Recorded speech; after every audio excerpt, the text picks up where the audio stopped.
Hey, what's up guys? My name is Destructions. Welcome to another Call of Duty Modern Warfare 3 gameplay commentary video where I talk about things that are on my mind.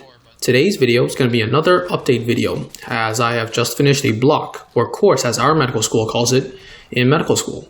I just finished course 1, which lasted about 8 weeks from August to a few days ago, and it was quite the learning curve for me.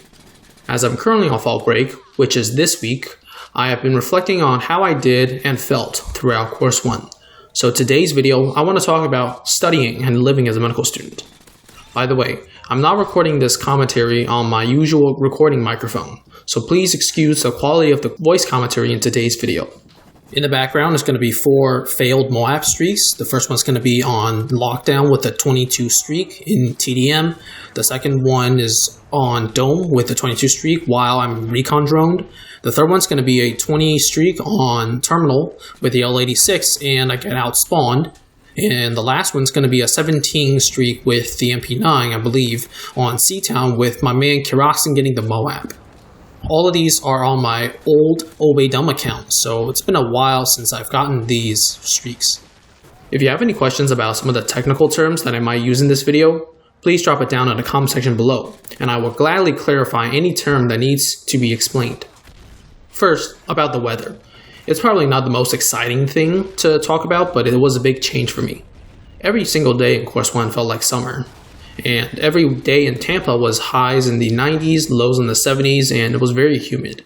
By 8 a.m., you were sweating like a pig, and it also rained every afternoon from 3 to 5 p.m. pretty much. This bothered me quite a ton because I usually work out at around 4 p.m., and getting to the gym from school was always a constant worry of whether I need to bring an umbrella and shoulder the extra weight of carrying an umbrella.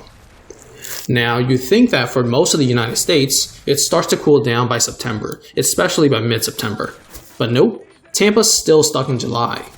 Now, I've only started to feel a little bit cooler in the mornings last week, but still, it's really damn hot. Now, what I've heard is that Tampa is beautiful and mild in the winter, and I'm definitely going to taste that for myself for the next course in course 2, because that lasts from October to mid-December. I really hope that things will start to cool down in the next few weeks because I'm just about tired of summer. Summer's my favorite season, but having it, 6 months out of the year is just not pleasant. But the biggest change for me was how much information there was to learn in medical school and how many things were expected of us. For example, our first test was around 42 lectures, and our second and third tests were both around 24 or so lectures. Some of these lectures were actually 2 hours long instead of the usual 1 hour long lectures. So that's a lot. Now, granted, the first test had 3 weeks worth of materials and the other 2 only had 2 weeks worth of materials. But keeping up with everything was a constant challenge. I also had to get used to the fact that every other week was test week. We have our test on Mondays, and for course 1, we would have 3 tests and a final cumulative exam. So everyone, including me, was stressed every other week. For every hour of lecture, there were 2 to 3 questions on the test. So the 2-hour lectures would have 5 to 6 questions on tests. Now, the quality of the questions on tests can really vary because we have like 15 plus professors to teach our courses, each course. Most of them are PhDs, which basically means that they love specializing in their own little corner of the biomedical science world. Some of them have nice questions, but others love to nitpick and pull out random facts that they're interested in. This kind of represents a paradigm shift between we as med students and they as PhDs. On one hand, we as medical students just want to know the big pictures, the high-level overviews, because we have so much to learn and we don't have time to dig into the specifics that PhDs love. However, PhDs, they're specialized in their own corner of science, so they have to know every single detail about every pathway, every result, every mechanism, and that conveys in their teaching when they give us unnecessary details. One of the biggest changes I had to get used to was the lack of time and how little you can control your time in medical school. On average, we have 5 to 6 lectures a day on Mondays, Wednesdays, and Fridays. And then Tuesday mornings, we have 3 to 4 lectures. Thursdays are really busy for me because I have select in the mornings and doctoring in the afternoons.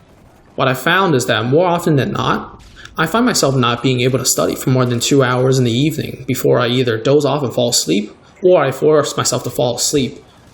I do try to maintain 8 hours of sleep every night, but sometimes even that is not enough. Sometimes sleeping in on the weekends could not help me to recharge that much. For the last 2 weeks of Course 1, I was constantly sleep deprived, and I could not find out why I could not muster the energy to focus. So this is my number 1 goal for fall break, to catch up on rest and relax a little bit before the grind gets even harder for Course 2. I'm very glad that our school gives us fall breaks and spring breaks because many medical schools don't have fall breaks at all. They go from summer, July or August to December, and then like 2 weeks, 3 weeks of winter break, and then January to May.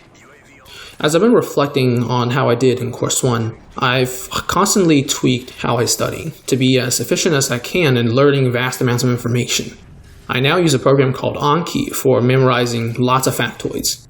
This program is a free spaced repetition electronic flashcard app that a lot of medical students use to memorize information. Personally, it has helped me a lot and has allowed me to hone in on stuff that I do not know well. If you're interested in learning lots of information in a very short time, I'd recommend you guys to look into it if you have that need. In addition, I'm also looking for ways to do practice problems, especially when learning anatomy. These problems are the reason that single-handedly saved my grade in musculoskeletal systems from a failing grade to a passing grade. So I think practice is extremely important, and I'm definitely going to use that for my next courses. I'm also setting a goal for myself to more rigorously integrate studying ahead into my schedule. I tried to study ahead in Course 1, especially in the beginning, but I quickly fell behind in this endeavor. Before long, I was catching up. So in Course 2, I wanted to be more proactive in my learning. But during this time, I've missed home and friends like you guys. When I'm studying, sometimes I would think about the fun that I had in Call of Duty, in Modern Warfare 3, a time in my life that I didn't have responsibilities, and I was free to live however I want. I periodically watch these videos from Swarms, my buddy Swarms, Nostalgia FPS, Jiker, everyone in the Modern Warfare 3 community, because it reminded me of just the phase of my life that I didn't have many responsibilities, and I could play. And I'm so blessed to be in the position where I could share my opinions and share my videos with the world. So I just want to say thank you for making my channel possible and supporting me along the way, especially this journey. So please reach out to me if you can. I'd love to hear from you. Comment below what stage of life you guys are going through, or drop me a line on Discord, which I will have in the description below.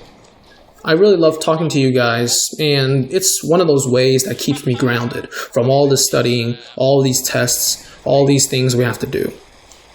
Anyway, that's it for this commentary for today. Thank you so much for tuning in, and I hope you enjoyed. If you did, don't forget to like this video, share with your friends, and subscribe for more future content. I have a lot of videos in my vault, and I'm thinking of publishing maybe 2 to 3 videos a week. Anyway, thanks for watching, and I'll see you on the next one.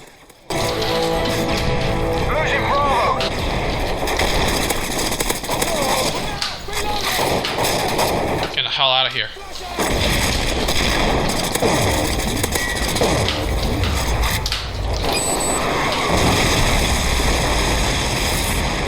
Let's go, baby!